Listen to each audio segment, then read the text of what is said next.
अध्यक्ष और पूर्व सांसद सूरजभान सिंह की बिगड़ी तबियत। कल चुनावी सभा से लौटने के बाद उनके सीने में दर्द होने की वजह से उन्हें पटना के मगध हॉस्पिटल में एडमिट करवाया गया है। लोजपा के राष्ट्रीय अध्यक्ष चिराग पासवान जनसभा को संबोधित करने के बाद पटना एयरपोर्ट से सीधे मगध अस्पताल पहुंचकर उनका हालचाल जानने पहुंचे हैं। डॉक्टर से मिली जानकारी के अनुसार उनकी स्थिति अभी सामान्य है।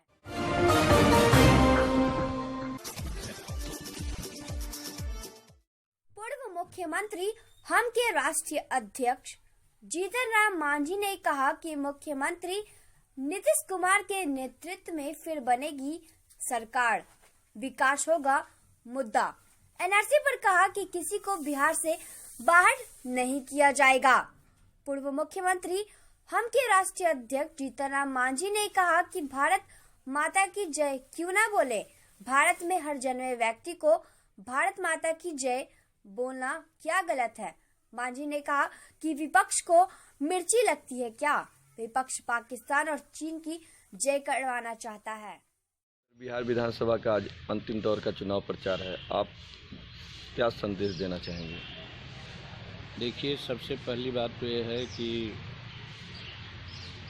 जो हमारा चुनाव आयोग है इसको हम धन्यवाद देना चाहते हैं कि जितना शांतिपूर्वक चुनाव ये संपन्न हुआ, इसकी आशा नहीं थी और मतदाताओं को भी उन्होंने आगे लाया है। परसेंटेज ऑफ वोट भी अच्छा रहा है।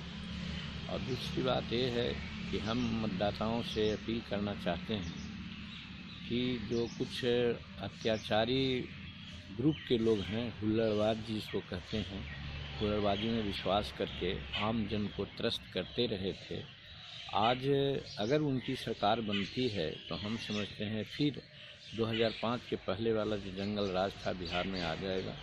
यहाँ के जो भी उद्योगपति हैं भागेंगे, जो भी संभ्रांत लोग हैं बाहर भागेंगे। इसलिए एनडीए के पक्ष में लोगों को वोट करना चाहिए। और दूसरी बात ये है कि हम हिंदुस्तान के लोग हैं, हम भारत माता की जय बोलते हैं, सब कोई अपनी मातृभूमि से प्यार करता है। तो अगर हम भारत माता की जय बोलते हैं, इस पर कुछ लोगों को आपत्ति होती है, राजद के लोग, कांग्रेस वाले लोगों को, तो मैं ये कहना चाहता हूँ कि उन लोगों की आपत्ति जो होना है वो गलत है। इसका मतलब है कि भारत में भारत माता की जय न बोल के क्या पाकिस्तान की जय बोलेंगे या चीन की जय बोलेंगे। तो ये भी हम संदेश देना चाहते हैं अपने भाइयों को कि हर तरह से इस देश के मातृभूमि की सुरक्षा के लिए और उसके रक्षा के लिए हम लोगों को भारत माता की जय बोलने में कहीं भी हिचक नहीं होनी चाहिए। और तीसरी चीज़ जो आज हम कहना चाहते हैं कि बिहार में कुछ लोग भ्रम फैला रहे हैं कि एनआरसी के नाम पर यहाँ के लोगों को बाहर किया जाएगा, जिसमें खास करके अल्पसंख्यकों का सवाल है। कल ही पूर्व मुख्यमंत्री ने बोलने का काम किया है। हम भी शेयर करते हैं कि बिहार की धरती में, बिहार में जो रह रहे हैं उनकी धरती है, उससे किसी को हटाया जाना हम नहीं समझते हैं कि कोई संभव हो सकेगा या संवैधानिक होगा।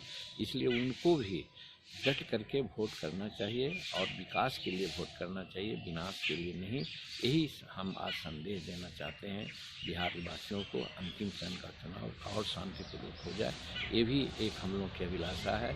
और उम्मीद है कि हम लोग ठीक ढंग से ही जिस तरह से 2 चरण हम लोग व्यतीत किया, तीसरा चरण दूसरी तरह से चुनाव होगा और बिहार की जनता निश्चित रूप में नीतीश कुमार के नेतृत्व में विश्वास किया है। खासकर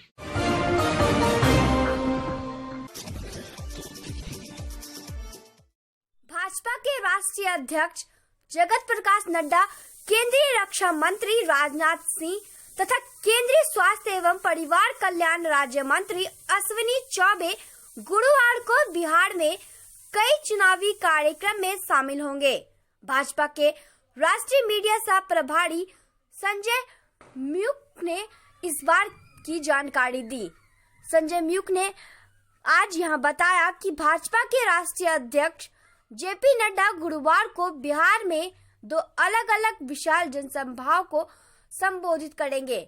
जेपी नड्डा की पहली सभा हायाघाट विधानसभा के आनंदपुर पब्लिक स्कूल में दोपहर 12:15 होगी तथा दूसरी जनसभा जाले विधानसभा के काजी अहमद डिग्री कॉलेज में दोपहर 2:30 बजे होगी। आज पत्रकारिता के लिए एक काला दिन है। जिस प्रकार से पत्रकारिता पर अटैक हो रहा है वह प्रजातंत्र के मूल विषयों के बारे में प्रश्न खड़ा करता है। जिस तरीके से हमारे रिपब्लिक चैनल के editor in chief Arnab Goswami को गिरफ्तार किया गया है, वह बताता है कि कांग्रेस की मानसिकता और महाराष्ट्र सरकार की मानसिकता किस तरीके से प्रजातंत्र का गला घोटने पर उतारू है और आमदा है। मैं इसकी घोर निंदा करता हूं और यह पत्रकारिता प्रजातंत्र पर एक बड़ा भारी आघात है, जिसके बारे में भारत की जनता को आगे जाना चाहिए और इसकी जितनी कड़ी निंदा की जाए वो कम है, ऐसा मैं मानता हूँ।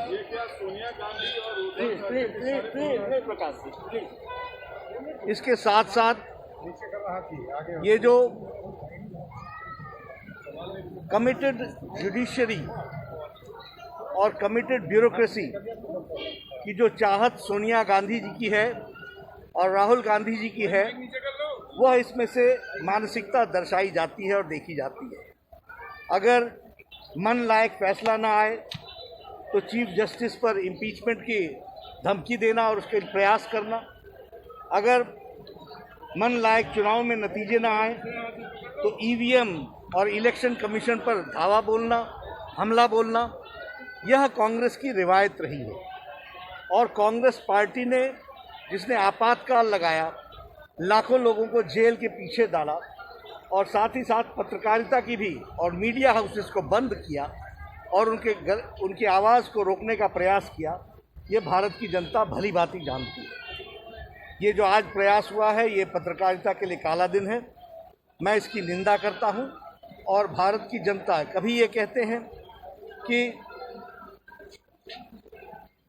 अवार्ड वापसी का विषय उठाते हैं, कभी कहते हैं कि प्रजातंत्र का गला घोटा जा रहा है।